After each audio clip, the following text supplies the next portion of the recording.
ხინკალი არის რაღაც ნომერ პირველი თან იდენტობა, თან კერძი, თან საყვარელი კერძი. რატომ არ გვაქვს დღეს აი ამ ნიშნების ვარსკვლავის დონის აღიარება? ეს არის შეფის შეურაცხყოფა, ობიექტის შეურაცხყოფა. როგორ უნდა შეცვალო ნივზიანი ხარჯვა და ღომის ან ნივზიანი ხარჯვის და ელარჯის დუეტი, რომ შენ უკეთესი მიიღო, ხო? და რეალურად რაში იხდის კლიენტი ფულს? იმპორტირებული პროდუქტი საერთოდ სხვა გემოვნებითი არის, შეიძლება ვიზუალურად შეხედა იყოს რაღაცა აი საოცრება და თქვა რომ აი ეს უნდა ვიყიდო. ეს ბევრი დიასახლისთვის შეიძლება უცხო იყოს, შეიძლება მიუღებელი იყოს, შეიძლება აი ხომ სადმაყლე მაგის დრო. რატო ამბობენ რომ ესენი არის ჯანმრთელობისთვის საშიში პროდუქტები? მომზადებული კერძი უკვე მზა პროდუქტი უნდა იყოს უკიდურეს მაღლა ფაროზე, სადაც მინიმალურია იმის დაბინძურების რისკი. შაობის შემთხვევაში რა ხარ შაობა მოახსენებ 12 საათი, როდესაც ხორცი ტრიალებს შამპუნზე და გარშემო ცხელი ნახშირი აქვს რესტორანში, მაგალითად მაიონეზი საერთოდ ამოღებული მაქვს, იმიტომ რომ არ ვიმხრობი თუ მაიონეზის გამოყენება მინდა, რა თქმა უნდა ვამზადებ მე თვითონ.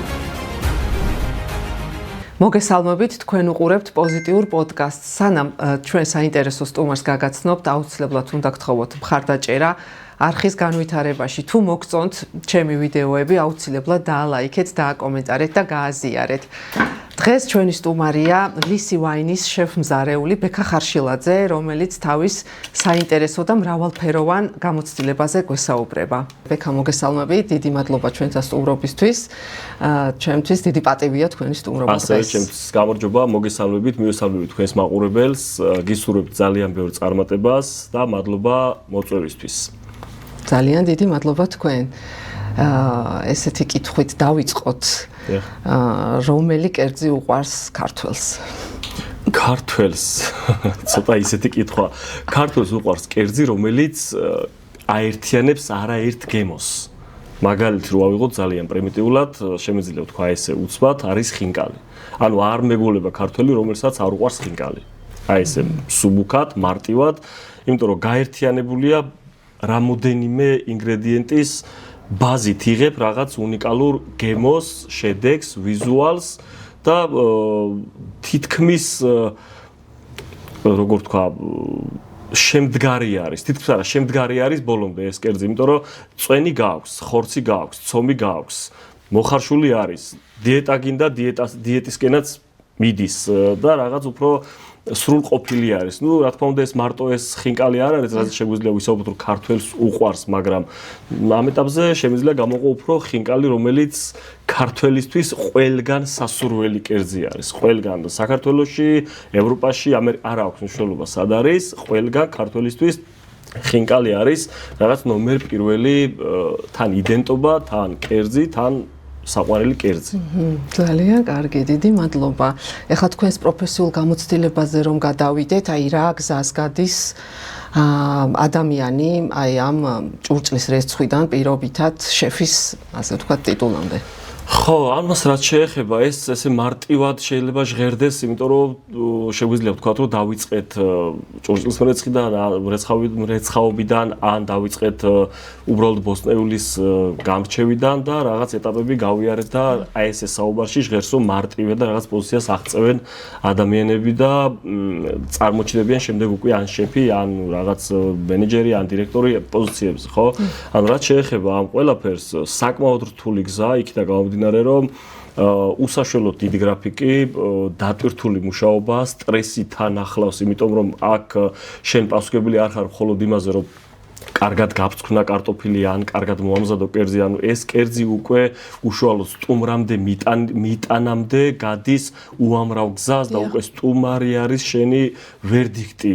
ეს ყველაფერი და აქედან გამომდინარე დაწყებული ჭურჭლის მრეცხავიდან შენ უნდა აითვისო არაერთი უნარი, რომელიც შენ გაძლევს გამძლეობას, ფორს-მაჟორში უცბად გამოსავალის პოვნას, დაძაბულ სიტუაციაში რომ დაასაქმო უკვე როცა შეფი ხარ, ვინ რა უნდა გააკეთოს, რომ რაღაც არ ჩაგივარდეს, ხდება რაღაცა გაუთვალისწინებელი, რა თქმა უნდა ეს გონია რომ ყველა პროფესიაში ასე არის და რაღაც თავისებურად გამოსავალი უნდა იპოვო და აქედან გამომდინარე არ არის მარტივი, თუმცა იმ გზას, როდესაც გაივლი რომ ხდები შეფზარეული, თუ ხდები რაღაც კონკრეტულ პოზიციაზე წარმომადგენელი, ამის შემდეგ უფრო რთული გზა იწყება რეალურად, ვიდრე იქამდე იყო, იმიტომ რომ აქ პასუხისმგებლობები ათმაგდება. ანუ მე ესე უყურებ ადამიანს თუ აქვს პასუხისმგებლობა, რა თქმა უნდა, ეს ამას უფრო გაცილებით მეტად აღიქვავს, მეტად თავისად აღიქვავს და გაცილებით მეტი საფიქრალი და სანერვიულო აქვს და აქინა გამომდინარე მინიმუმ 5 დაქვემდებარებული კადრი, რომელიც შეიძლება ყავდეს, 5-ვე ამის პასუხისმგებლობაშია. მიხვდით რაზე მაქვს საუბარი? ანუ თქვენ შეიძლება გააკეთოთ იდეალური კერძი, თქვენ შეიძლება გააკეთოთ იდეალური ვიზუალის კერძი, იდეალურად შესთავაზოთ სტუმარს, ხო? მაგრამ თქვენ არ ხართ ანუ ყოველ მზარეულთან. აქედან გამომდინარე, იმ დონეზე უნდა დაატრენინგო, იმ დონეზე უნდა გავლენა გქონდეს ბრჭყალებში, რომ ეს ყველაფერი ერთიანობაში იქცეს, როგორც სწორი მიმართულება, სწორი განაწილებული პასუხისმგებლობა და შესაბამისად აქედან უკვე იწრთობა და იჭედება ეს შეფის პოზიცია ამ შემთხვევაში, ჩემი განასახედიდან შემიძლია ვისაუბრო. აქედან გამომდინარე, არ არის ნამდვილად მარტივი გზა. ძალიან ბევრი სტრესი ახლავს თან, ძალიან ბევრი შრომა. გრაფიკზე არ უნდა იფიქრო უბრალოდ, ან არ არსებობს შემთხვევით გრაფიკი, რომელსაც შეიძლება დახედავ საათს და იტყვი, რომ ხო, უკვე ჩემი წასვლის დროა და მოდი გამოვიცვლი და წავალ. არა, ანუ ჩათვალე კიტელი, აი ხა როგორც მე კიტელით ვარ მოსული, ჩათვალეთ კიტელი გაცვია 24/7-ზე, იქიდან გამომდინარე, რა დროს, რა პოზიციას, რა დროს, რა ცეხს ჭირდება მიხმარება. რაღაც გარღვევა არ მოხდეს, რაღაც ჩავარდნა არ მოხდეს. აქედან გამომდინარე, კიდე ხას გავუსმევ, რომ ძალიან რთული საფეხურებია, ძალიან რთული პროცესია და ამ პროცესში არაერთი მზარეული, არაერთი რაღაც პოზიციაზე ასული ანებებს თავს და საერთოდ სხვა პროფესიაში გადადის. აჰა, კი ბატონო, სტრესი ახსენეთ თქვენ და მაინტერესებს ეს სტრესი პირობითად პიკის საათებში არსებობს თუ აი 24 საათის განმავლობაში? როგორ არის, იცით? პიკის საათებში თვითონ სიტყვას გვეუბნება, პიკის საათში არის უკვე ყველაზე მაღალი ტემპერატურა, სადაც ხდება რაღაც შეცდომის დაშვების შანსი უფრო მეტია, ესე ვთქვათ, მაგრამ უფლება არ გვაქვს, რა თქმა უნდა, მაგრამ ეს სტრესი თავიდან ბოლომდე თანმდევია. იქიდან გამომდინარე, რომ ადამიანები ესეთები ვართ, ხო, ჩვეულებრივად მივდივართ, რაღაც საქმეს ვაკეთებთ, ვიწყებთ და ჩვენ დაუნებურად ვერ ვაცნობიერებთ, სანამ უშუალოდ დატვირთული პროცესი არ მოდის, ხო? მაგრამ ეს დატვირთული პროცესი სანამ მოვა, ამ სტრესს ნელ-ნელა ალბათ ვეჩვევით, ვეგუებით, უკვე ვთვლით, რა როგორ უნდა გავაკეთოთ, გეგმებს ვსახავთ, რაღაცა კონკრეტული მიმართულებით მივდივართ და აქედან გამომდინარე, უკვე ეს პიკის საათი როცა იწყება, ანუ ყველას ერთდროულად უნდა მოსვლა სტუმარს, ყველას ერთდროულად უნდა რომ კერძი მიუვიდეს, ყველას უნდა რომ იდეალური კერძი მიუვიდეს და ამისთვის რა თქმა უნდა ვალდებულები ვარ ჩვენ რომ ეს ასე გავაკეთოთ. აქედან გამომდინარე, პიკის საათში გაცილებით მაღალია ტემპერატურა, მოდი ესე ვიტყვი, გაცილებით დიდი სტრესი მოდის თითოეულ მზარეულზე და არა მარტო მზარეულზე, იქ სერვისის თანამშრომელია, შეფის პოზიციას, უშეფის არ აქვს მნიშვნელობა, აქ უკვე ტემპერატურა აღწევს პიკს. აქედან გამომდინარე, ბევრჯერ ხდება და ბევრჯერ მოხდარა თუნდაც ჩემ კარიერის განმავლობაში და ბევრ შევსწრებია, როდესაც მზარეულს უკვე აგრესია ემართება, როდესაც რაღაცა ჩაკეტვა ემართება და უკვე ვეღარ რეაგირებს რა უნდა გააკეთოს და ამ დროს, რა თქმა უნდა, მაგიტო ხარ შეფი, მაგიტო ხარ მენეჯერი, მაგიტო მართავ სიტუაციას, რომ ეს კონკრეტული კადრი მოხსნა იმ პოზიციიდან 10 წუთით გაუშვა HR-ზე, რაღაც შეისუნთქოს და მერე გააგრძელოს მუშაობა, რომ არ დაზიანდეს შენი მიმდინარე პროცესი. რა თქმა უნდა, დიდი სტრესია, რა თქმა უნდა, დიდი შრომას მოითხოვს და რა თქმა უნდა, დიდ გამძლეობაზეა ეს ყველაფერი დაფუძნებული. კი ბატონო, და აი მთავარ мотиваციაზე რას გვეტყვით, თქვენ სირთულეები ახსენეთ, მეც ვიცი რომ აი ძალიან დიდ ხანს მოითხოვს ფეხზე დგომას თქვენი ასე ვთქვათ პროფესია და აი რა გაძლევთ ამ мотиваციას, რომ ეს ყველაფერი შეასრულოთ ისე როგორც ასრულებთ. გასაგებია. მოკლედ мотиваციას რაც შეეხება, აი როგორ ავიღოთ, მინდა რომ სწორად გადმოგცეთ. ნებისმიერ საქმეს, რომელსაც ვაკეთებთ თითოეული ჩვენთაგანი, ხო? ანუ ჩვენ რაღაცის გამო ვაკეთებთ. ანუ არის კატეგორია, რომელიც აკეთებს იმის გამო, რომ რაღაც ოჯახში შეიტანოს საჭმლის ფული, არის კატეგორია, რომელსაც მოსწონს და იმიტომ აკეთებს, არის კატეგორია, რომელსაც აინტერესებს და ამიტომ დაიწყო და მე უკვე ეს პროცესები თუნდაც იქნება გამომდინარე, რომელიც თავშინე რომ რთული პროცესია და გააგრძელა ამის გამო და ძირითადი ალბათ ჩემი გადასახედიდან და ჩემ შემთხვევაში სიყვარული თუ პროფესია არ გიყვარს, ან უბრალოდ ფულის გამომუშავების გამო იწყებ, მე მგონია რომ წარმატებას ვერასოდეს ვერ მიაღწევს ვერც ერთი ადამიანი. უნდა გინდოდეს, უნდა მოგწონდეს, რაღაც მიზნებიც უნდა გქონდეს, რა თქმა უნდა, რომ შენ ამ მიზნისკენ მიილტვოდე. თუ რაღაც კონკრეტული მიზანი არ გაქვს, ამას არ აქვს მნიშვნელობა შენ პროფესიაში თუ პირად ცხოვრებაში აკეთებ, ანუ ბიზნეს გარეშე შეუძლებელია რაღაც კონკრეტულის მიღწევა და ამ მიზანს თან ახლავს ის პროფესიის სიყვარული, ის მიჩვევა, რომელიც ახლა ჩემ შემთხვევაში მე ძალიან ბევრი ჰობი მაქვს, რომელიც შემიძლია ვთქვა სამსახურის შემდეგ თუ დრო მაქვს, ან ვაკეთო, ან უყურო, ან რაღაც, ხო?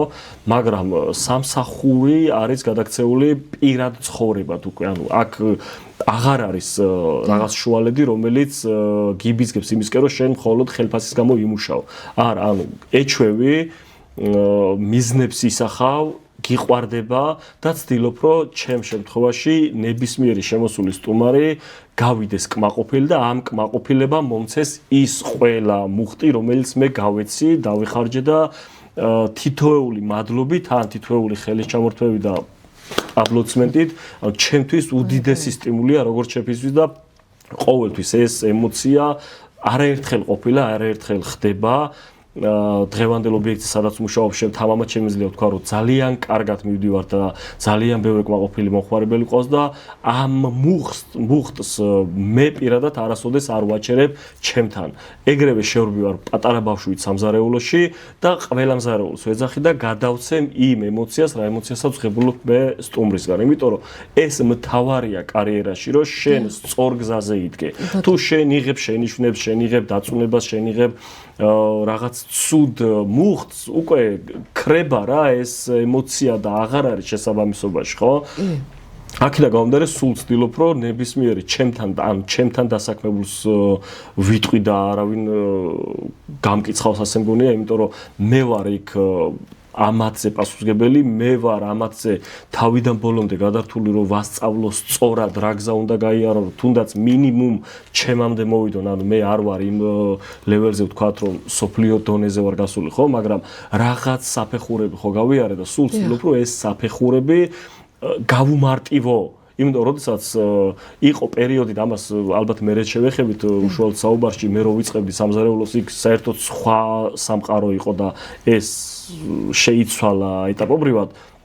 აქედან გამომდინარე შემიძლია ვთქვა, რომ თუ საქმეს აკეთებ, მიზნები რა გაიძულებს, მოდი ესე ვიტყვი რა, საბოლოო კითხვას რო პასუხი გავცე, ანუ გაიძულებს საკუთარი მიზნები და საკუთარი საქმისადმი სიყვარული. ანუ ეს არის ერთ-ერთი მთავარი ინგრედიენტი, რომელმაც შეიძლება რომ პროფესიულად გაგზარდოს და ის საქმე აკეთო, რა საქმეშიც ხარ. ესე წარმოგიდგენი. ბატონო, სტუმრები ახსენეთ, ბექა და დაარწმუნებული ვარ, ბევრი კმაყოფილი სტუმარი გყავთ და თუ ყოლიათ ისეთი, როდესაც რაღაცა კერძის შეცვლა მოუთხოვიათ, აი ზღვარი სადგად ის ეგ მაინტერესებს მის მათ სურვილსა და თქვენს სიტყვაზე ხედვას შორის. ხო. მაგას რაც შეეხება, როგორ არის, იცით, ესე მარტივი არ არის რა. აი, როდესაც ნებისმიერ სფეროს წარმომადგენელი ხარ და შენ ქმნი იმ კონკრეტულ პოზიციას, ანუ შენ ხარ ხელმძღვანელი, რომ შენ უნდა წარუძღვი ამას როგორც სწორ გზაზე მიმავალს, ანუ სტუმრის და შეფის, მზარეულის და მიმტანის, ანუ აზრები რა თქმა უნდა ხშირად სხვადასხვა მხარეს მიდის. აქ რაც შეეხება ზღვარს, შეფზარეულსა და სტუმარს, სად გადის ის ზღვარი, სადაც შეიძლება რომ კერძი არ დამახინჯდეს, მოდი ესე ვიტყვი. რა თქმა უნდა არსებობს ეს ზღვარი. ხა მე ხშირად მქონია არა მარტო მე და ნებისმიერ ამ სფეროში მომუშავე ადამიანს დასაქმებულს, ხშირად შეხვდებოდა და ხშირად ექნება ეს შემთხვევა, იმიტომ რომ ინდივიდები ვართ, ხო? ვიღაცას მოწონს ხახვიანი კარტოფილი, ვიღაცას არ მოწონს ხახვიანი კარტოფილი. ამ შემთხვევაში, როდესაც მენიუში პირობითად მარტივად რო ავიღოთ, გვიწერია ხახვიანი კარტოფილი, ანუ ეს არ ქმნის ჩემი აზრით პრობლემას, რომ სტუმარს არ მოწონს ხახვი, ან არ მოწონს ნიორი, ან არ მოწონს ქინძი და ამ შემთხვევაში შეგვიძლია რომ არ ვუქნათ, იმიტომ რომ ცალკე აღებული კარტოფილი იქ ტყემლის соуს მიატანს, იქ რაღაც პომიდორის აწებელს მიაყოლებს, იქ რაღაც კერძი ექნება კიდე, რომელთაც შეიძლება რომ გაამრავალფეროვნოს. ამ შემთხვევაში, რა თქმა უნდა, არ არის პრობლემას არ წარმოადგენს, რომ ეს კერძი, ესე ვთქვათ, დავშალოთ და სტუმრის ნებასურვილს მოვარგოთ, ხო, რა თქმა უნდა. მაგრამ, როდესაც არის კერძები, რაზეც უკვე შეფის საავტორო კერძო ეძახით ჩვენ სფეროში და რომელზეც ნაფიქრი გაქვს ძალიან ბევრი, რომელზეც ნაშრომი გაქვს ძალიან ბევრი ტესტირება გაატარე დამფუძნებელს შორის, მზარეულებს შორის, მათ შორის მზარეულებმაც მიმტანებას და ანუ ეს ყველა აზრი გაიზიარე რაღაცა კონკრეტულ შეჯამებამდე მიხვედი და იდეალური ვარიანტი შესთავაზე და მოდის და გეუბნება რომ მე ამ კერძში არ მინდა соуსი. ანუ აქ უკვე აი როგორ არის ცით საერთოდ სხვაგან მიდიხარ ადამიანი და ფიქრობ რომ რატო მოხვედი ჩემთან, ანუ რატო მიირთმევ ამ კერძს. იმიტომ რომ მაგალითად ავიღებ ერთ-ერთ კერძს ჩემი მენიუდან, სადაც ახლა მუშაობ, არის ესეთი კერძი, თუ პოპულარიზაციაში არ ჩამირთმევა საქონლის ნეკნები, გამომცხარი საქონლის ნეკნები საფერავში კოწახური соусით. ანუ ეს კერძი შედგება არაერთი ინგრედიენტისგან და საკმაოდ რთული კერძი არის ესე აგებულებით რომ ვიმიჯეროთ, ხო? აქედან გამომდინარე, სტუმარი როდესაც მოდის და გეუბნება რომ ამ соуსი არ მომისხა.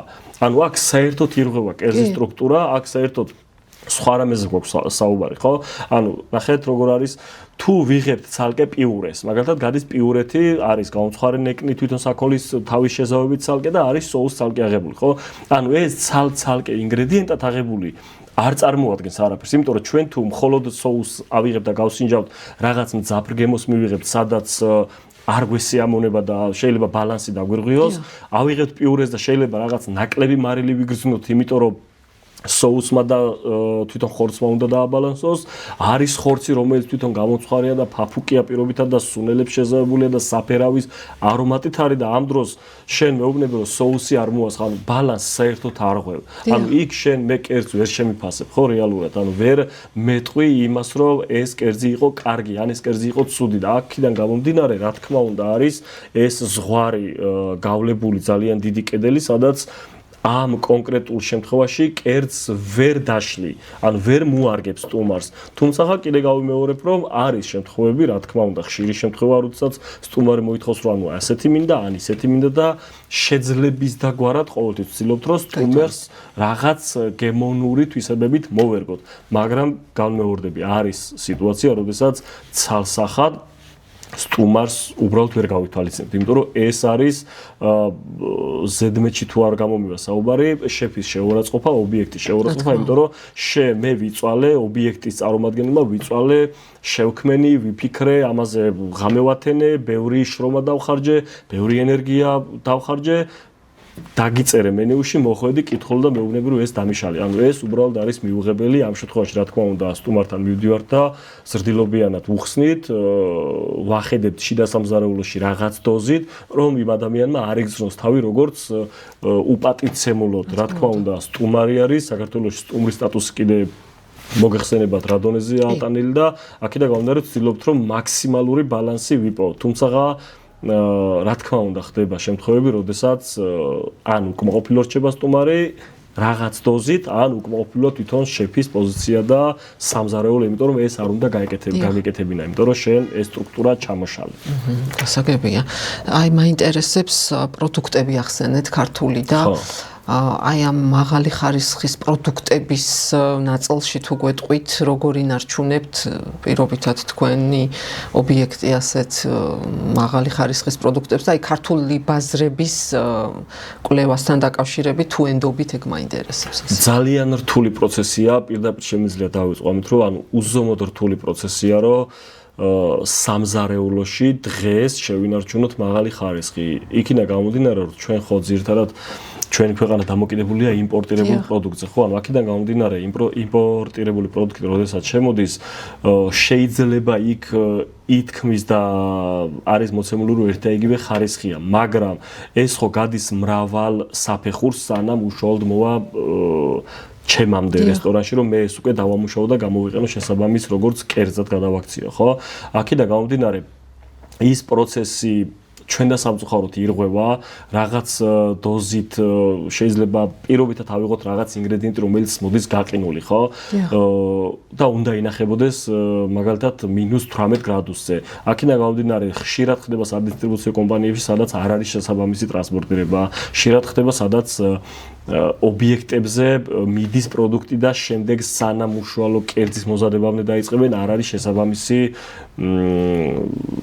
პირობები შექმნილი. ხო, აქედან აქედან გამომდინარე ძალიან რთული არის ამ პროცესის სტაბილურობის განცდა და შენარჩუნება. აქედან გამომდინარე ჩვენ ძალიან ვცდილობთ, რასაც ქვია და როდესაც რამე ნებისმიერი ინგრედიენტი მოდის, რომელიც არ შეესაბამება იმ ხარისხს, რა ხარისხსაც მე პირობითად კერძი შევქმენი, წარმოვადგინე და ამით სტუმარი მოხმარებელი კმაყოფილი იყო. თუ არ შეესაბამება ამ ხარისხს და მე ვერ მივიღებ ამ კერძს ისეც როგორიც თავდაპირველი სახე იყო, ამ შემთხვევაში ხდება უკვე უკან დაბრუნება პროდუქტის.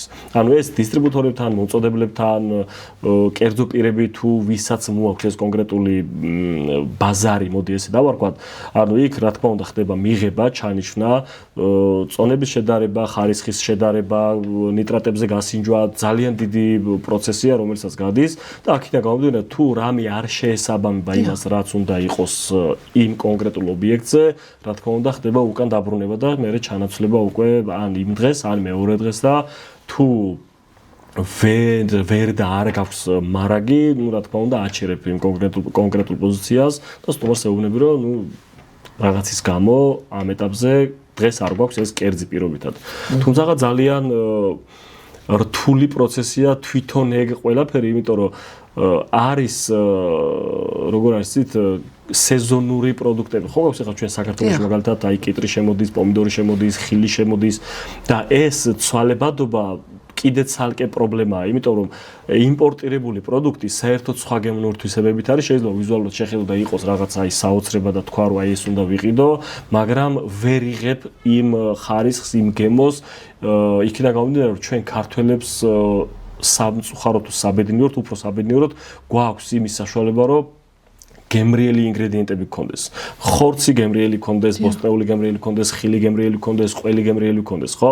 და როდესაც ეს ცვლილება ხდება სეზონურად და უკვე გადავდივართ იმპორტირებულზე, აი მან იწყება ზუსტად ეგ ყველა პრობლემა, სადაც უკვე გიძნელდება ხარისხის შენარჩუნება. ზამთრის პერიოდია ძირითადად ეს, რაზეც ვსაუბრობ, იმიტომ რომ ეს ცვალებადობა, რა თქმა უნდა, იწვევს თამაშს, იმ თამასის, რომელსაც ვცდილობთ რომ დავიჭიროთ და მივყვეთ იმ კონკრეტულ მიმართულებას. დიახ, გასაგებია, ანუ როგორც თქვენ აღნიშნეთ, ეს ხარისხს ინარჩუნებთ და მე ვიცი რომ საქართველოში ბევრი, ასე ვთქვათ, ობიექტი, რესტორანი იქნება თუ სხვა, ინარჩუნებს ამ ხარისხს. რატომ არ გვაქვს დღეს აი ამ მიშლენის ვარსკვლავის დონის აღიარება?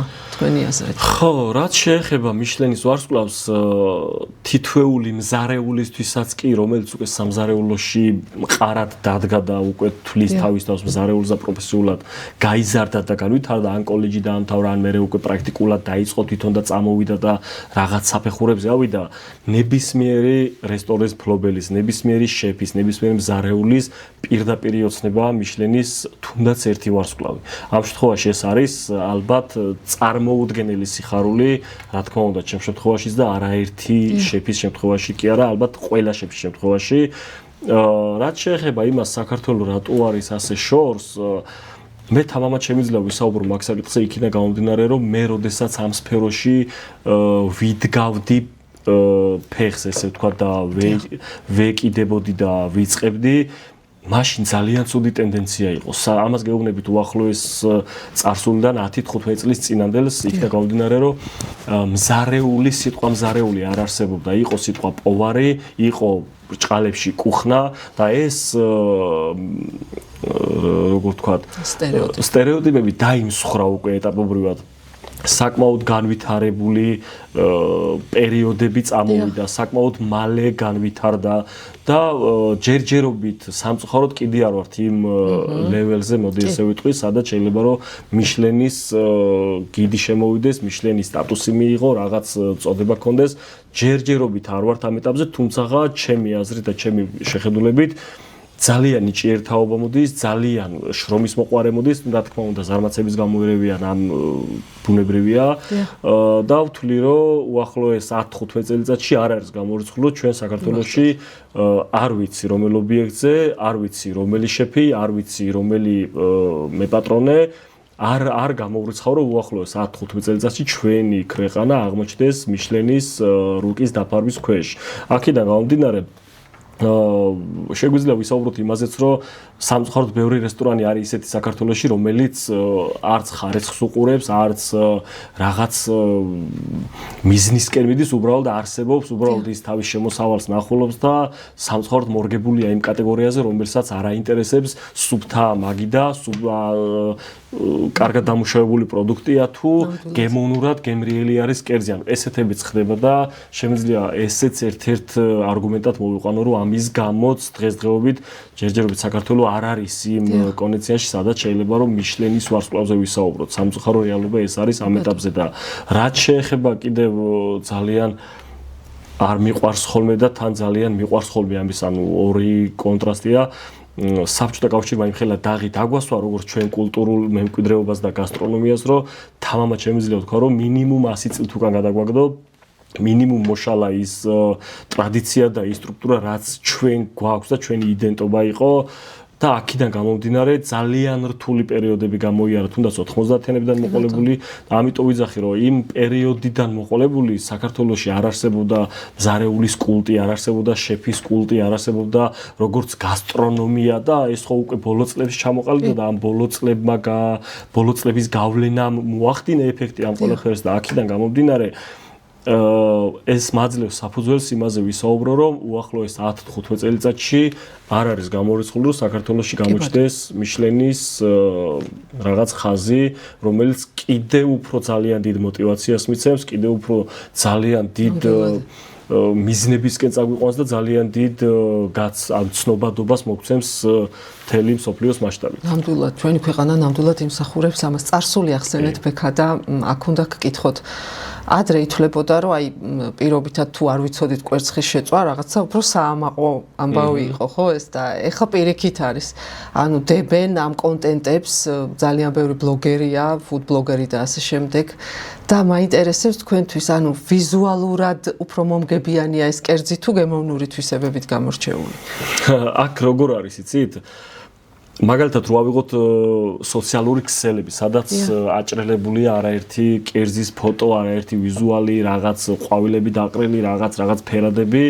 მე ესე მგონია რომ და ასე მგონია რა, უბრალოდ ასეთი აღქმა მაქვს, რომ ეს ყველაფერი არის უბრალოდ მარკეტინგი, რომელიც შეიძლება შეგვხვდეს TikTok-ზე, შეგვხვდეს Instagram-ზე, შეგვხვდეს Facebook-ზე და მსგავს გვერდებზე, ხო, სადაც უბრალოდ მარკეტინგული ხრიკია, რომ ვითომ განახებს, აი რა ლამაზია, ნახე როგორ მიმზიდველია, თუმცა როგორც ინდუსტრიაში და კულინარიაში აუცილებელია, რომ იყოს ვიზუალური მხარეც მისაღები, იმიტომ რომ არ არის მხოლოდ იმაზე, რომ ეხლა თქვენ სტუმრად როდესაც მოდიხართ ან როდესაც მიდიხართ რესტორანში იქ რომ მოგიტანონ უბრალოდ აი ესე გვერდზე დასრული თეფში გადმოწუწული რაღაც იქ ბინძური, ანუ ამ დროს ხო გიჩნდება შეგრძნება რომ ანუ ეს არ არის ის სადაც მე მოვედი, ამაში რატო უნდა გადავიხადო ფული, ანუ რატო მომიტანეს ეს და უცბად გიჩნებათ პრეტენზია და შეიძლება არც მიირთვათ ბოლომდე კი არა, არც გასინჯოთ ეს კერძი და ადგეთ და გამობრუნდეთ წამოხვიდეთ, ხო? ანუ აქედან გამომდინარე, რა თქმა უნდა აუცილებელია რომ ესთეტიური მხარე იყოს, რომ თავიდანვე გამონათქვამისთი თვალი ჭამს თვალისვავს, ხო? უნდა გესიამოვნოს, უნდა მოგინდეს, რომ ის კერძი დააგემონო, მიირთვა, ხო? რაც ანუ ამიტომ ვიძახი, რომ უფრო სოციალურ ქსელებში უფრო მგონია რომ PR მარკეტინგის გამო აკეთებენ ამ ყველაფერს, რომელიც საქართველოს მოსახლეობა ხო წეხანაც ვახსენეთ რომ გაიზარდა, განვითარდა, კულინარიის მხარეს წავიდა, რაღაც ბევრი კოლეჯები გაიხსნა, ბევრ ახალგაზრდას უნდა რომ ისწავლოს, შეფი გამოვიდეს, წარმატებას მიაღწიოს. ანუ ეს არის ამ ყველაფრის მიზანი და მიზეზი, რომ უბრალოდ სოციალურ ქსელში ააჭრელონ, ანახონ, შექმნან ბუტაფორია, რომელიც სამწუხაროდ ბევრგან შემხვედრია და ანუ რა ვიზუალსაც უყურებს შესაბამის კი არა, ალბათ 30% შესაბამისი გემოვნური თვისებები და ბალანსი არ არის კერძში დაცული. აქედან გამომდინარე, მე ვთვლი, რომ განმეორდები აუცილებელია ესთეტიური მხარე, აუცილებელია გემოვნური თვისებები, იმიტომ რომ ჩვენ, როდესაც რესტორანში მივდივართ, არ მივდივართ კერძის სანახავად, ჩვენ მივდივართ კერძის მისართმევად. ხო ასე არის? და შესაბამისად, მე თუ მივედი რესტორანში და კი, ვიზუალურად მომეწონა, მაგრამ როდესაც დაგემოვნებას დავიწყებ და მე არ მივიღე ის, რასაც ველოდები, რა თქმა უნდა, უკმაყოფილო მოვდივარ, რა თქმა უნდა, იმ კონკრეტულ რესტორანს, ობიექტს, სასტუმროს შეიძლება კიდევ ერთი შანსი მივიცე და კიდევ ერთხელ ვესტუმრო, მაგრამ შანსი იმისა რომ აღარ ვესტუმრო ძალიან მაღალია. იქიდან გამომდინარე რომ თბილისში, საქართველოში ძალიან ბევრი რესტორანია, სადაც შეგიძლია რომ ალტერნატივა ნახო, სადაც შეგიძლია რომ უკეთესი მიირთვა, უკეთეს ფასში ესე ვთქვათ და აქინა გამომდინარე კონკურენცია რახან ძალიან მაღალია და ძალიან დიდია ამის დაფარვა ესე ვთქვათ იძულებულები ვართ ჩვენ თვითონ ამ პროფესიის წარმომადგენლები რომ როგორც გემოვნურთვისებებზე ასე ვიზრუნოთ ვიზუალურ მხარეზე. თუმცა ეს უნდა მოდიოდეს თანხwebdriverში. ანუ ეს არ არის ის შემთხვევა, როდესაც ძალიან გემრიელია, მაგრამ ძალიან ცუდად მოწოდებული, ხო? არც ის შემთხვევა, როდესაც ძალიან კარგი და ლამაზია, მაგრამ ძალიან უგემური, ხო? ანუ ეს ბალანსი უნდა იყოს, რა თქმა უნდა, ამის გარეშე წარმოუდგენელია უბრალოდ რესტორანმა ნებისმიერმა კვების ობიექტმა რაღაც კონკრეტულ ზღვარს მიაღწიოს წარმატებაში. იმიტომ რომ კარგად იცით, უარყოფითი გადადის 1-დან 20-ზე, 30-ზე და დადებით გადადის 1-დან 2-ზე, 3-ზე. ანუ ძალიან დიდი სხვაობა და აქედან გამომდინარე რთულია ამ სფეროს სტაბილურად შენარჩუნება. და ამისთვის კიდევ განმეორდები, ძალიან დიდი შრომა გვიწევს, ძალიან დიდი რესურსი და ძალიან დიდი ენერგია არის. არა მარტო შეფებისგან, მთლიანი გუნდისგან ჩადებული, რომელიც წარმოადგენს ერთ მთლიან ობიექტს. ყოველთვის საუბრობ, ეხლა ცოტა გადაუხვიეთ ემას, ყოველთვის ვიძახი იმას ჩემს გუნდთან, აი ესე საუბარში, მეგობრებში, რომ მე არ ვარ მთავარი. რა თქმა უნდა, მე ვარ ხელმძღვანელი, რომელიც მე ვუძღვები ამ საქმეს სწორედ მიმყავს, მაგრამ მე თუ გვერდში მდგომი, მზარეული, დამხმარე, ჭურჭლის მრეცხავი, მიმტანი, თუ მე ეს გვერდში არ დავიდგა და ამან არ შეავსო ის წვრილი ჭუჭურტანები, რაშიც შეიძლება გაგვეპაროს რაღაც ხარვეზი, ხო? ანუ მე მარტო ვერაფერს ვერ მივახცევ. დიახ, რა თქმა უნდა. ანუ ჩემთვის უმნიშვნელოვანესია ჩემი გუნდი, ჩემს გვერდში მდგომი ადამიანი, რომელიც ცუდად შეიძლება ჟღერდეს, მაგრამ ჩემ პოლიტიკას ატარებს იმ ობიექტზე, რომელიც რეცეპტია წარმატების, ხო? ნუ აქედან გამომდინარე ხდება, რომ ვიზუალის და გემოვნურთვისებების თანხwebdriver უნდა მოდიოდეს ნებისმიერ შემთხვევაში ნებისმიერ რესტორანში. აუცილებლად მეც გეთანხმებით და აი ფასები და სარესტორნო მომსახურება ახსენეთ. აი დამეთანხმებით ალბათ რომ აი ესეთი დონის რესტორნებში მაღალია ფასები და რეალურად რაში იხდის კლიენტი ფულს ანუ ხო ანუ ეს თემა შეგვიძლია გადავაგრძელოთ როგორც ეხლა საუბრობდით იმის გაგრძელება იგივენაირად რომ უბრალოდ მარკეტინგში იხდის ფულს უბრალოდ რაღაც შეფუთულ გარემოში იხდის ფულს არაერთი რესტორანი არის სადაც ძალიან დიდ რეკლამას უკეთებენ ძალიან დიდ ფინანსებს ხარჯავენ რა თქმა უნდა შემოსავლით ვერ აქვს ვერ დახარჯავენ ფინანსებს მაგრამ როგორ არის ხალხის ფსიქოლოგია ცოტა სხვანაირად არის მოწყობილი ამ შემთხვევაში, იმიტომ რომ Coca-Cola ავიღოთ, ხო? რეკლამას არ უწევ, რა თქმა უნდა, ანუ ძალიან დიდ ფინანსებს ხარჯავს მიუხედავად იმისა, რომ პოპულარულია მთელ მსოფლიოში და არ არსებობს ბავშვიც კი, რომელმაც არ იცის Coca-Cola, მაინც ძალიან დიდ ბიუჯეტს ხარჯავს რეკლამაში, ხო? აქედან გამომდინარე, იგივე სიტუაციაა სარესტორნო სფეროში, ანუ სასტუმრო იქნება თუ კვების ობიექტი იქნება თუ რა იქნება, არ აქვს მნიშვნელობა. მიდიხარ იხდი მარკეტინგულად შეფუთულ რეკლამაში ფულს და ხშირ შემთხვევაში გხვდება საერთოდ სხვა რამ. თუნდაც კვებით ღირებულების შემთხვევაში, კიდაც ფასთან გადახდი, ან ფასი იხდი და შესაბამის ან რაოდენობას, ან ხარისხს, ან გემოვნურთვისებას ვერ იღებ. აქედან გამომდინარე, ხშირია ჩვენ და სამწუხაროდ მსგავსი მარკეტინგულად შეფუთული ობიექტები, ესე ვთქვათ. თუმცა კიდევ ვიძახი ადამიანის ფსიქოლოგია ისეა მოწყობილი, რომ ამ ყველაფერს თმობს საბოლოოდ იმის გამო რომ შეიძლება ქონდეს რაღაც ინტერიერი გაკეთებული ისეთი ან რაღაც უბრალოდ ყურადღების გადასატანი რომელიც ყურადღება გადაიტანდა უყურო იმას უი რა ლამაზი ეზოქონიათ აი რა ლამაზი ხო ვიზუალი აქვს რა კარგი შოუ პროგრამა ქონდა და ანუ ეს ყველაფერი მე საბოლოოდ მაინც იწევს იმას რომ სტუმარი მაინც გადაერთვება თუ კიდევ ვიძახი კარგად შეფუთული არის ის ხარვეზი შეიძლება დაივიწყოს, მაგრამ თუმცა ეს ქვეცნობიერში ხო რჩება, ეს ხო არ მიდის ჩვენგან, ეს გასინჯული გემო ხო ჩვენთან არის. ხვალ ზეგ, მაზეგ, სადღაც მაინც იჩენს თავს და მაინც იძახი რომ მოდი მანდ აღარ წავიდეთ, მაგრამ მე ხვდები რომ იქ რო წავიდეთ, შეიძლება გემრიელი იყოს, ხო სხვაგან. მაგრამ ამ ობიექტზე, კონკრეტულ ობიექტზე რო ისევ დაუბრუნდეთ, აი კარგი შოუ პროგრამა იყო, კარგი გასართობი იყო, კარგი მუსიკა ქონდათ, კარგი მომსახურება, ანუ რაღაც თანხვედრაში მოდის, რომელიც საბოლოოდ სამწუხაროდ მაინც გვახდევინებს იმ ფულს, გვაღებინებს იმ ზედმეტ ხარჯს და მაინც მივდივართ რაღაც პროცენტულობით მაინც. აქედან გამომდინარე არის, რომ ეს ობიექტი ამ შემთხვევაში კონკრეტულად არ მაქვს საუბარი, მაინც მუშაობს, მაინც ყავს მომხმარებელი, მაინც რაღაც თავის სტილს ინარჩუნებს. სამწუხარო რეალობა ეს არის. შეიძლება გემო გადაჯავნოს, მუსიკა შოუ, გარეულ, გარემო შექმნილ პირობებმა და ესე ეზომ, რა ვიცი, ბევრი ნიუანსია, რამაც შეიძლება გამოიწვიოს ეს ყველაფერი. კი ბატონო, ქართულ სამზარეულოზე უნდა გკითხოთ.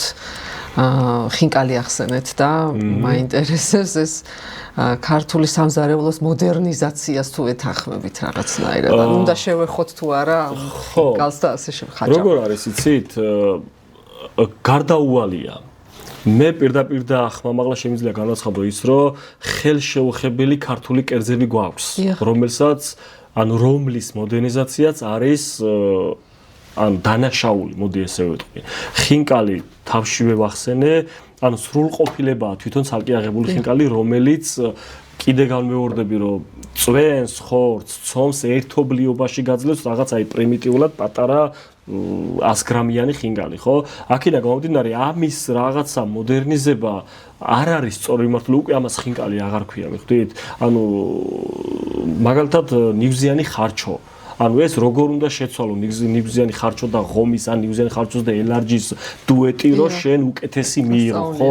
ხო, გამორიცხულია ამაზე საუბარი, ეს უკვე თავისთავად შედევრი არის, თავისთავად როგორ ვთქვათ, კულტურული ძეგლი არის, ხო? ამის ხელყოფა და რაღაცა ახლებურად წარმოდგა, შეიძლება ვიზუალური მხარე შეუცვალო, რაღაცა სხვანაირად გაუშვა, შეიძლება რაღაც ეფექტი მიცე, ხო, მაგრამ გემოვნურ თვისებებს რაც შეეხება, ჩემი განასახედიდან, არ შეიძლება, ეს არის დანაშაული.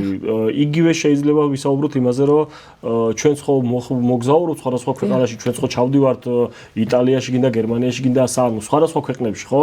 და მივდივართ და გვინდა რომ მივიდეთ კლასიკური იმ ქვეყნის რესტორანში, სადაც იმ გემოს გავიგებთ. და ჩვენც მაგალითად იტალიაში ჩასულს, როდესაც გვინდა რომ პასტა ან პიცა დავაგემოვნოთ, იმიტომ რომ უფრო მივხვდით, რომ იტალიისაა და აბა როგორი უნდა იყოს. საქართველოში მივხვდით იმისა, რომ ძალიან კარგი პიცერიები გვაქვს, ხო? და იქაც იგივენაირად დაგვხვდეს რაღაც საერთოდ მოდერნიზებული და საერთოდ სხვა, ხო? ამ შემთხვევაში უკვე თუნდაც ქართველი და ჩვენ ვიძახით, რომ საშინელება იყო და რა პიცა და რა პასტა არ ვარგა, ხო? იგივეა, როდესაც ჩვენ ძალიან დიდი რაოდენობა და ძალიან დიდი მასა მოდის ჩვენ ქვეყანაში ტურიზმზე, ხო? ტურიზმი საკმაოდ კარგად არის განვითარებული და თავის ხარვაზე მაინც აქვს, მაგრამ დიდი რაოდენობით ტურისტი შემოდის. ეს ტურისტი თამამად ვიტყვი, რომ ქართულ კერძზე გიждდება, ქართული იდენტობა, ქართული გემო ნებისმიერი ქვეყნის წარმომადგენელს მოსწონს. თუნდაც არ ვიცი, რომელი ქვეყნის უნდა იყოს, რომ რაღაც ძალიან მრავალფეროვანი სამზარეულო გვაქვს და რაღაც ფხალი არ მოეწონოს, ბადრიჯანი ნიგზით არ მოეწონოს, ნიგზიანი ხარჩო არ მოეწონოს, ხო გამორიცხულია, ამაზე ხო საუბრობენ, ამაზე ხო იციან რა უნდა იყოს და ჩვენ თუ დავახვედრეთ რაღაც საერთოდ სახეშეცვლილი, გემოშეცვლილი, საერთოდ სხვა რაღაც თუ დავახვედრეთ, რა თქმა უნდა ისინი უკვე დაიბნებიან და უკვე აქ იწყება ის გაუგებრობა, სადაც ჩვენ იდენტობას კულინარიის მხრივ შეიძლება რომ დავკარგოთ. თუმცა რა თქმა უნდა, აუცილებელია რომ ჩვენ ამ თანამედროვე მოდერნიზაციას აუწყოთ ფეხი. გარდაუვალია ამის გამო ჩვენ ვახსენეთ მიშლენზე, ვისაუბრეთ და აქედან გამომდინარე ჩვენ თუ დავრჩით უბრალოდ იქ, სადაც ვიყავით რაღაც პერიოდი და მხოლოდ ის ვიცით რომ თეფშზე დავასხავთ და ზიარი იქნება და გადავიღებთ მეც თქვენს და ჩვენი მეგობრები, ამ შემთხვევაში ეს არ არის განვითარება, ეს არ არის იმის საწინდაო რომ ჩვენ მიშლენზე წავიდეთ, არ არის იმის საწინდაო რომ ჩვენ რაღაც ევროპის შუაგულში აღმოჩნდეთ თუნდაც ჩვენი გემოვნებით, ხო? გემოვნური იდენტობით, ხო? აქედან გამომდინარე, რა თქმა უნდა აუცილებელია, არის კერძები, რომლის მოდერნიზაციაც არის ხელშეუხებელი და არ უნდა შეეხო, კიდევ ვიძახი, იმიტომ რომ ეს თვითონ სრულყოფილებაა, ამის ხელყოფა შეუძლებელია და არ შეიძლება, მაგრამ კიდევ ვიძახი, საქართველოს ინგრედიენტები, პროდუქტები, კუთხეები, ჯერ მარტო ძალიან პატარა ქვეყანა ვართ და ყოველ 30-50 კილომეტრში განსხვავებული კლიმატი გვაქვს, განსხვავებული პროდუქტი გვაქვს, განსხვავებული გემო გვაქვს.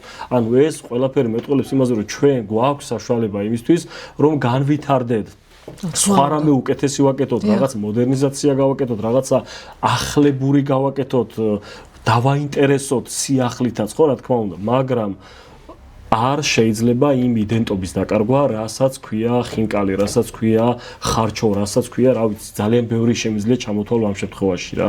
ეს არის მთავარი მიდგომა ჩემი გადასახედიდან, რომელიც ასე უნდა განვითარდეს. უნდა ავყვეთ, რა თქმა უნდა, ნაბიჯები უნდა აუწყოთ ფეხი თანამედროვებას, მაგრამ არ უნდა დავიწყოთ ჩვენი ძირძველი და ჩვენი გემრიელი იდენტობის, რა ვიცი, ალბათ კოდი არის ეს ჩადებული ყველა ქართველში, რომელმაც არ არსებობს ქართველი ქალბატონი თუ ბატონი იქნება სხვა საზღვარგარეთ იყოს და ტყემალი არ გააკეთო, არ მოუნდეს, ხო? ანუ შეუძლებელია.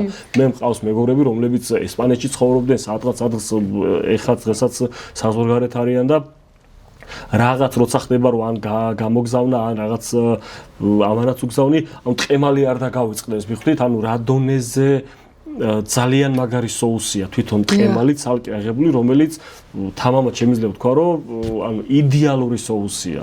ანუ რომელი დრესინგი ჯობია, რომელი соуსი ჯობია, რომელი ქვეყნის соуსი ჯობია ტყემალს, ხო? ანუ ეს ხო ქართული იდენტობაა რეალურად. ეს ხო ჩვენია და ანუ ამის რაღაც არ ვიცი, სხვა სახელის გადარქმევა და საერთოდ სხვა ვიზუალში და სხვა კონცეფციაში მოყვანა ხო არ შეიძლება რეალურად. რა თქმა უნდა, გეთახმებით, კი ბატონო. ჩვენივრად ჩამოვაყალიბეთ ეს ყველაფერი და მაინტერესებს აი პატარა რჩევასავით გკითხავთ. ეხლა თითქოს ყველა ამბობს, რომ აი რაღაცა პროდუქტების რეცხვასთან დაკავშირებით მაქვს ესეთი კითხვა. აი თქვენ თუ ეთახმებით იმ მოსაზრებას, რომ აი სანამ ხორცის პირობითად მომზადებას დავიწყებთ, უნდა გავრეცხოთ. როგორ არის ცით ნახე ახლა ჩვენი საუბარი ჯაჭვურად მიყვა რაღაცეებს და შემიძლია რაღაც დავიხმარო და მოვიშველო წინა საუბრიდან, რომელიც თავში ვისაუბრეთ.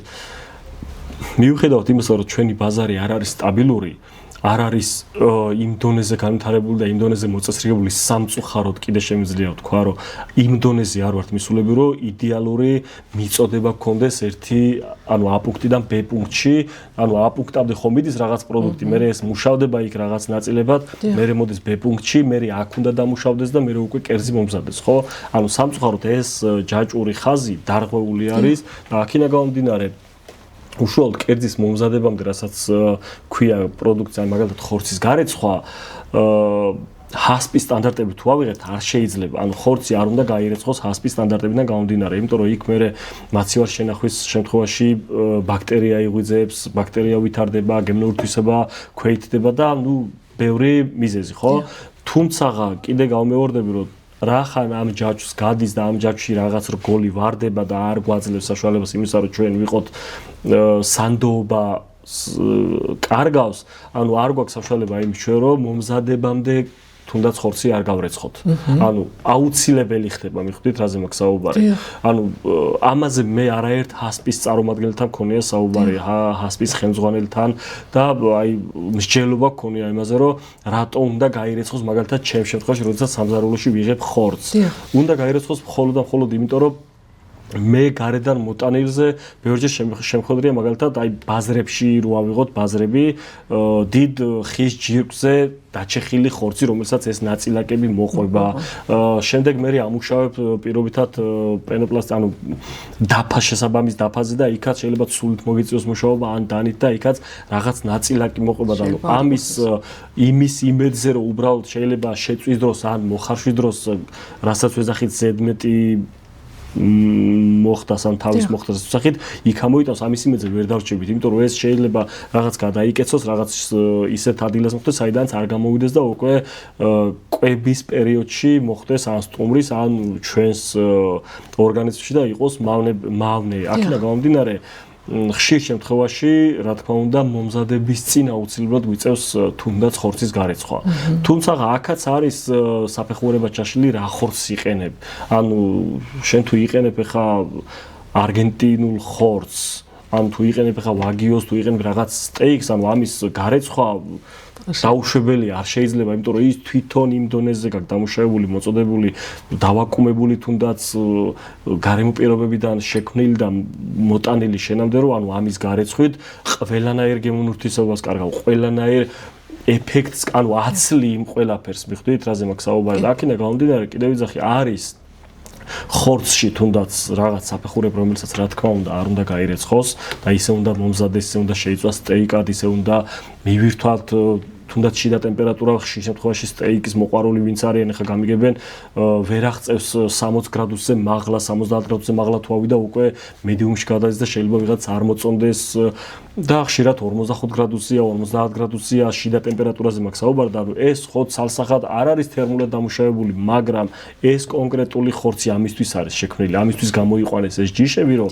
ჩვენ ესე უნდა მოვამზადოთ მიხვდით რაზე მაქვს საუბარი როგორც ქართულში ვახსენებდით ეხლა რომ ხინკალი არის იდენტობა ჩვენი თუ ხარჭუ არის იდენტობა ჩვენი და არ უნდა შევცვალოთ იგივეა რომ ის სტეიკი ჩვენ არ უნდა დავამახინჯოთ ან თუ თავს ვაძლევთ იმის უფლებას რომ ჩვენ ეს სტეიკი მოვამზადოთ სტუმრამდე მივიტანოთ რა თქმა უნდა არ აქვს უფლება რომ ის კონკრეტული ხორცის ნაჭერი ან გავრეცხოთ ან რაღაც სხვა ინგრედიენტი დავამძიმოთ ეს არის ცალკე აღებული იმ ქვეყნის იდენტობა და კლასიკა რომელსაც უბრალოდ გვინდა რომ ჩვენ ქვეყანაში გადმოვიტანოთ და ჩვენს გქონდეს. ან მეტი არაფერი. ამ შემთხვევაში კიდე გავიმეორებ, რომ აუცილებელია გარკვეული პროდუქტების გარეცხვა, თუმცა გარეცხილი პროდუქტი, თუნდაც ხორცი, მათ შევარში არ შეიძლება რომ შეინახო.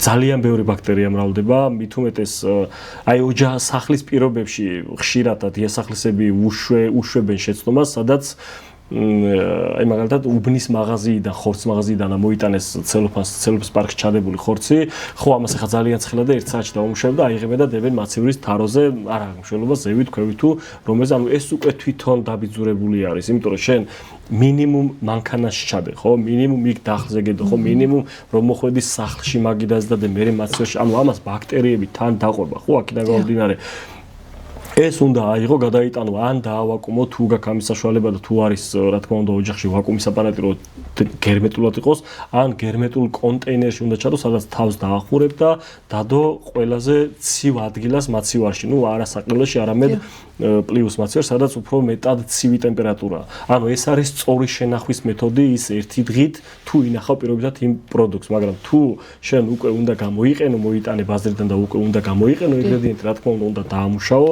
და გაავლო წყალი და შემდეგ დაიწყო იმის მოხარშვა ან დაბრაზვა, იმიტომ რომ ის შენთვის ზედმეტი და არასასიამოვნო ნარჩენი მოაშორო ესე ვთქვათ. რაც შეეხება კიდე ან სახლის პირობებში ერთ რაღაც კიდე მინდა კიდე რომ მივაბა სამზარეულოში ძალიან გავრცელებული ტერმინია ჯვარედინი დაბინძურება ჰასპის სტანდარტებიდან გამომდინარე. აქაც ბევრ შეცდომას უშვებენ დიასახლისები და აქაც ბევრი გაუცნობიერებელი შეცდომა არის. მიხდით რაზე მაქვს საუბარი. ჯვარედინი დაბინძურება რას ნიშნავს? ახლა მაგალითად ჩვენ თუ მოვამზადეთ ხორცის კერძი და დავდეთ ან მაგალითად მაცივარში გვაქვს 3 თარო, ხო? და დავდეთ უკიდურეს დაბლა თაროზე. და შუა თაროზე გვიდევს მაგალითად მწვანილი, გაურეცხავი, ან გვიდევს საზამთრო, ნესვი, ხილი, არ აქვს მნიშვნელობა, ხო? რაღაც გვიდევს, ხო? მესამე თაროზე გვიდევს კიდე რაღაც სხვა პროდუქტი. რასაც შეიძლება ან წვეთი გამოვიდეს, ან ხო თევზი იყოს. რაღაც ხო? ანუ ეს უკვე ბუნებრივ ან თავის დაუნებურად იწვევს ჯვარედინი დაბინძურებას, იმიტომ რომ ჩვენ როდესაც ხელს შევეყოთ და გამოვიღებთ ნებისმიერ პროდუქტს, რაღაცა ბაქტერია ვარდება, შეიძლება მწვანილის ღერო გავარდეს და იმ ხორცზე დაეცეს, შეიძლება რაღაც წვეთი ჩამოვარდეს, მაღლა თაროზე თევზი გვედოს და მწვანილზე დაეცეს, ან მომზადებულ კერძზე დაეცეს. ამიტომ აქაც სასურველია, რა თქმა უნდა, ოჯახის სახლის პირობებში, რომ ესეც დავიცვათ, იმიტომ რომ მომზადებული კერძი უკვე მზა პროდუქტი უნდა იყოს უკიდურეს მაღლა თაროზე, სადაც მინიმალურია იმის დაბინძურების რისკი, რომ მე შემდეგ წამოვაცხელოთ ან ცივად მისართმევი თუ არის ცივად მივირთვათ. შემდეგ უნდა იყოს ისეთი ინგრედიენტი, პროდუქტი, რომელიც თავის ქვევით მყოფს, არ დააბინძურებს და არ გახდის უვარგის მისართმევად და ანუ ესე უნდა გადანაწილდეს თუნდაც სახლის პირობებში მაცივარში პროდუქტის განლაგება. ეს ბევრი დიასახლისთვის შეიძლება უცხო იყოს, შეიძლება მიუღებელი იყოს, შეიძლება აი ხა სადმაკ მე მაგის დრო, ну სახლში არავინ ხო, რა თქმა უნდა, გასათვალისწინებელია, რომ ისევ ჩვენივე ჯანმრთელობისთვის და ჩვენივე იმ გადახდილი ბიუჯეტისთვის, რასაც ჩვენ ვიღებთ, რომ ვიყიდოთ რაღაც პროდუქტი, აქედან გამომდინარე, რომ გაუფრთხილდეთ და უდიდრად არ მოვიყროთ, რომ ჩვენი შრომა, ჩვენი ფინანსები, ჩვენი ჯანმრთელობა რაღაც საფრთხის ქვეშ არ დავაყენოთ. ანუ ეს არის ამისი რეცეპტი, ესე ვთქვათ რა, ანუ გასათვალისწინებელი, სასურველი, თუ ვინმე ამას გაითვალისწინებს და თავის პირად ცხოვრებაში გამოიყენებს, რა თქმა უნდა, უკეთესია და მისაღებია, რა თქმა უნდა. მართლაც დარწმუნებული ვარ, ბევრისთვის ხა არ იყო ცნობილი და დიდი მადლობა თქვენ ასეთი რჩევისთვის, ჯანმრთელობისთვის არასასარგებლო პროდუქტებზე გადავიდეთ, რატომ არ შეიძლება აი რა შაურმის და ასე შემდეგ. ამათ რატო ამბობენ, რომ ესენი არის ჯანმრთელობისთვის საშიში პროდუქტები? ზოგადად როგორ არის, ზით ნებისმიერი ხორცი, რომელიც იწვება პირობითად მაკალზე, ხო არ არის ეს ჯანსაღი ცხიმი, ანუ ეს შებოლვა ხდება, ზედმეტი ცხიმის გარეთ გამოდიოდა და მე ნამწვავი ხდება, ან როგორც მაგალითად ხე იწვის და თავისი არომატი აქვს, ხო, ის სუნი მოდის და რაღაც არასასიამოვნოა თქვა, რაღაც ნივთი იწვის და იგივეა იქაც. ზოგადად ვერ ავწდებით ამას, რა თქმა უნდა, ეს ჩვეულებრივი თამდევია, რომ ამას ვამზადებთ და ვიყენებთ, მაგრამ შაურმის შემთხვევაში რო გადავიდე, ის ხო ტრიალებს ხორცი, რომელიც მაგალითად შეიძლება იყოს 12 საათი ჩამოსული შამპურზე და იყოს რაღაც დაახლოებით 50 გრადუს ტემპერატურაზე. ეს ხო შეუძლებელია, რომ ამან შეინარჩუნოს თავისი პირვანდელი სახე და რაღაც ბაქტერიების განვითარებას არ შეუძლებს. ანუ ეს არის გამორიცხული, ხო? ანუ არ არსებობს, რომ ეს არ მოხდეს, ხო? შესაბამისად, რატო ხდება, რომ ანუ მე ამით რა თქმა უნდა არ ვაყენებ ჩრდილის არც საშაურმის და არც ნებისმიერ სწრაფი კვების ობიექტს, მაგრამ ანუ ტექნოლოგიურად თუ გავყვებით, ეს არ არის სწორი მომზადების წესი, ანუ კერძი, რომელიც რატო გვაქვს სამზარეულოში კულინარიული ან თერმომეტრები, რომელიც არის რომ სინჯავ, მაგალითად ხორცს რო ხარშავ, ქათამს რო ხარშავ, კარტოფილს რო ხარშავ, ანუ სინჯავ და თერმომეტრზე ამოწმებ რამდენად მისაღები ტემპერატურა აქვს, რომ თერმულად დამუშავდა რაღაც ბაქტერია, თუნდაც ბაქტერიებს ვერ გავანადგურებს, რა თქმა უნდა, მაგრამ იმ კონკრეტულ ტემპერატურაზე შეჩერდა, აღარ განაგრძო გამრავლება, ესე ვთქვათ, ხო? ანუ აქედან გამომდინარე არის ეს ყველაფერი, რომ შაურმის შემთხვევაში რახან შაურმა ვახსენეთ 12 საათი, როდესაც ხორცი ტრიალებს შამპურზე და გარშემო ცხელი ნახშირი აქვს, რა მნიშვნელობა აქვს ნახშირი იქნება თუ პლიტა, რომელიც ტემპერატურას ზრდის და ის აი მხელა გორგოლა, რომელიც არის შეიძლება გარე მხარე იწვევ, მაგრამ შიდა ტემპერატურა ხო ცხელდება, ბუნებრივია, ხო? ამას თავისი მარინადი აქვს, რაღაც ნიორი აქვს, ხახვი აქვს, ინგრედიენტები, რომელიც ერთობლიობაც ქმნის საბოლოოდ იმ ცუდ შედეგს, რომელიც არაერთხელ სამწუხაროდ გაგუგია, რომ აი შაურმა მაწყინა, აი რაღაცა მომწამლა, არ იყო კარგი, მაგრამ მარკეტინგულად აქაც ისი არის შეფუთული, რომ სამწუხაროდ ჩვენი ქვეყნის და არა მარტო ჩვენი ქვეყნის მსოფლიოს მოსახლეობა დამოკიდებულია სტრიტ ფუდზე, ანუ გარეთკვებაზე და აქედან გამომდინარე ვიყენებთ, თუმცა შეიძლება ვიღაცა დიდი დოზით, ვიღაცა მცირე დოზით, მაგრამ ვერაუვლით გვერდს, მიხვდით, რაზეა საუბარი, ეს კულინარიული განვითარება ნამდვილად არ არის ეს ყველაფერი და არ არის კულინარიული წინსვლა, რომელთაც შეიძლება თქვა, რომ აი შაურმა ისეთი, რომ მიშლინის ვარსკვლავზე გამორიცხულია, ხო, ესეთი რაღაც გაკეთება, მაგრამ მაინც არის ეგეთი ტენდენცია, რომ ვიღაცა მეტად მიირთვეს, ვიღაცა ნაკლებად მიირთვეს, მაგრამ თუმცა კიდევ ვიტყვი, რომ ნამდვილად არ არის სასურველი, ხორცი მინიმუმ თუნდაც 1 საათი იყოს, ან 2 საათი იყოს, მაღალ ტემპერატურაზე ტრიალებდეს ერთი და იგივე გარემო პირობებში, სადაც უამრავი ბაქტერია მოძრაობს, სადაც უამრავი მტვერი და უამრავი დაბინძურება შეიძლება მოხდეს. რა თქმა უნდა, არ არის სასურველი, თუმცა მარკეტინგულად ისე ფუთავენ და ისე აკეთებენ, რომ მაიონეზის მირთმევა ხო, ანუ არ არის რეკომენდებული და ძალიან ჩემს რესტორანში მაგალითად მაიონეზი საერთოდ ამოღებული მაქვს, იმიტომ რომ არ ვემხრობი თუ მაიონეზის გამოყენება მინდა, რა თქმა უნდა, ვამზადებ მე თვითონ კვერცხით იქნება თუ ზეთით იქნება თუ ანუ ხელნაკეთი მაიონეზი მოდი ესე დავარქვათ და ჩვენი მომზადებული, ხო? აქედან გამომდინარე, იქ კეჩუპი იხმარება, მაიონეზი იხმარება, რაღაც ფრეში მწვანილი იქნება თუ წიწაკის მარინადი იქნება თუ რაღაცით აი როგორ არის გემოს მრავალფეროვნება მოდის გინდა თუ არა და როდესაც უკვე სინჯავ და აგემუნებ საქმეზე გასული და საცობში გაჭედილი, რომელიც აი ვერ მიდიხარ სახლში დროულად, ან სამცხურში გაგვიანდება, ან სახლში, ან სადღაც საქმეზე გარბიხარ, უცბად ხდება, რომ ან შაურმას არ რაღაც გამოიძახებ, ან უცბად რომ გადააგორო ეს შიმშილი, მაგრამ ეს რეალურად არის ძალიან ცუდი ჩვენი ორგანიზმისთვის და ჩვენი ჯანმრთელობისთვის. კი ბატონო, გეთახმებით სამწუხაროდ. ყველაფერი ესეთი გემრიელი ხო, არაჯანსაღი არის და ერთი რამე ისეთ სანელებელს ან სუნელს თუ გამოყოფთით, რაც აი მაგალითად ყველა კერძს უხდება.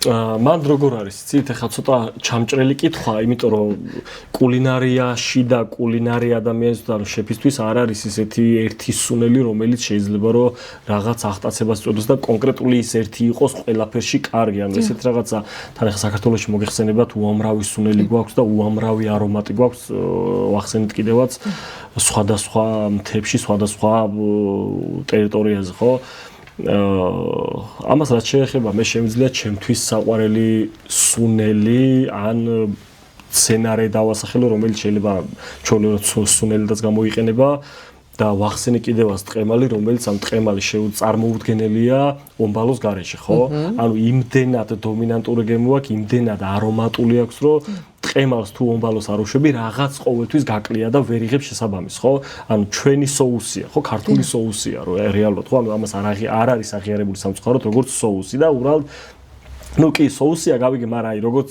დრესინგის ცეზარის დრესინგი როგორც რაღაც კეჩუპის соуსი რაღაცის ძალიან ისი არის კუთხეში არის მიგდებული მოდი ესე ვიტყვი თუმცა ყველას მოწონს ყველას უყვარს ყველა აღთვანებით მიირთმევს ხო ნებისმიერ კერძს შეგიძლია შეუხამო და თუ ამით გავყვებით ანუ ომბალო არის ჩემთვის ისეთი სუნელი რომელიც გაძლევს იმ არომატს იმ გემოს რომელიც შეგიძლია შემწვარ კარტოფილთან მიირთვა შეგიძლია მწვადთან მიირთვა შეგიძლია ნებისმიერ ისეთ მყარ კერძთან მიირთვა სადაც გაგიგემრიელებს და გაგიხალისებს პირის გემოს, ხო? ნუ აქედან გამომდინარე შემიძლია თამოთქვა, რომ ჩემთვის ომბალო არის ის სუნელი, ის სცენარე, რომელიც ძალიან დიდ პატივს და ძალიან დიდ აღტაცებას იწვევს ჩემში. რა თქმა უნდა, კი ბატონო, მეც გითხრები, ძალიან გემრიელია, გემოახსენეთ. ერთი ესეთი შეკითხვა მაქვს, რომ ეს ქართველები ითვლება, რომ გურმანი ადამიანები ვართ ზოგადად და აი ეს გემოს აღქმა თქვენი აზრით საიდან ყალიბდება? ანუ რაღაც კერძზე რო ვამბობთ, რომ აი ძალიან გემრიელი, რას ვადარებთ? ანუ როგორ წარმოგიდგენიათ? ხო, ეს ცოტა ინდივიდუალური და რთული სიტუაცია, იქიდან გამომდინარე, რომ ადამიანები ხო ინდივიდუალურები ვარ და ჩვენი გემონური თვისებები გვაქვს. შეიძლება ვიღაცას კონკრეტულად ხინკალს ძალიან გადავეკიდეთ დღეს ხინკალს, მაგრამ მოდი ბარემ ბოლომდე ჩავაჭიროთ, ხო?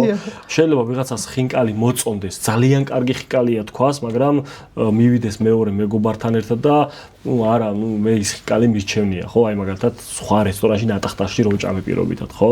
აქედან გამომდინარე, აქაც ინდივიდუალური აღქმაა და ეს უფრო ალბათ ყალიბდება ბავშვობიდან, ოჯახიდან, სადაც დედა, ბებო ამზადებს რაღაც კონკრეტულ კერძს, იქ რაღაც უყურებს, მერე მოწონს, მერე ეს უკვე დასრულ ასაკში ხო ნოსტალგიებში ბევრჯერ ყოფილა ალბათ ჩემ შემთხვევაში და თქვენ შემთხვევაში რა თქმა უნდა, რომ აუ ეს რა კარგი იყო ბავშვობაში ამას ბებო მიკეთებდა, ან ამას დედა აკეთებდა და აი რაღაც საოცარი იყო და აქედან გამომდინარე ვიძახით, რომ ძალიან გემრიელია. ხო, ანუ ჩემი აზრით აქედან მოდის ეს ყველაფერი, რომ ოჯახში შობელი, რასაც გიმზადებდა, რასაც გემრიელად მიირთმევდი იმ ბავშვობაში, ამ ნოსტალგიაში გაბრუნებს და მე სადღაც რომ მიდიხარ ნებისმიერ ობიექტზე და ამასთან მიახლოებულ გემოს სინჯა უკვე შენთვის სრულად გემრიელია, ანუ უპირობოდ გემრიელია, იმიტომ რომ ეს შენი როგორ თქვა პირველი ნაბიჯებია გემოების გაცნობიერებაში, რაღაცა მეხსიერებაში, რაღაცის აღქმაში, ხო?